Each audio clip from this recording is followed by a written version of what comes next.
I am Automatic Jane, live in the streets. We are actually at Theater Aquarius today, and we are covering the Fringe Festival for Hamilton City Magazine. And we are mingling with local artists and faraway artists and just artists in general. So as we continue our coverage, introduce yourself. I'm Andrea James Louie from the Pole Shebang, and I'm both local and from far away because I currently live in Australia, but I'm originally from Toronto.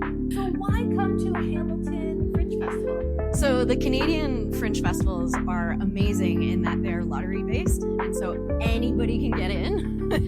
And whereas in Australia, the Fringe Festivals they're much more financial risk.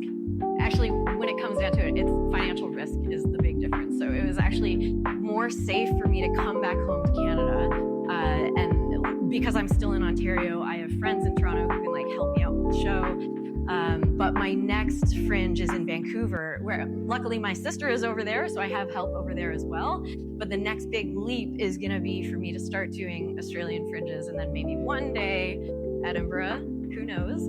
But the risk is always bigger. So if I can, get as much support here, and then I can sort of go with some strong reviews and a tried and true show, then I'll be a little more confident with it. That is amazing. What was the inspiration?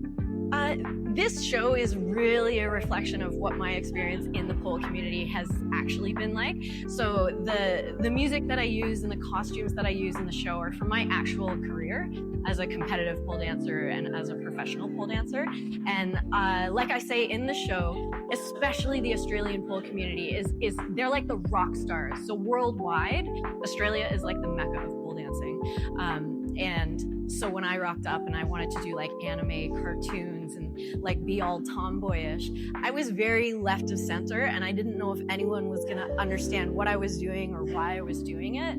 And I found that kind of persevering with the things that I find entertaining kind of carved out a little bit of a niche for me within the Australian pole community. So I thought maybe worldwide it would connect with people outside the pole community as well.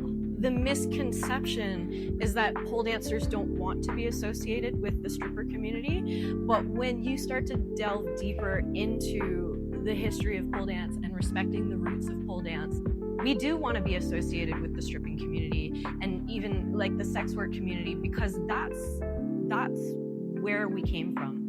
And of course there are different sources that we've drawn from, but the stripper style, the heels and the types of movements we do, that's where it was born. And so I think the misconception is that we want to separate, but I think no, we want to embrace and we want to honor those roots, and we want to, in whatever way we can, pay homage.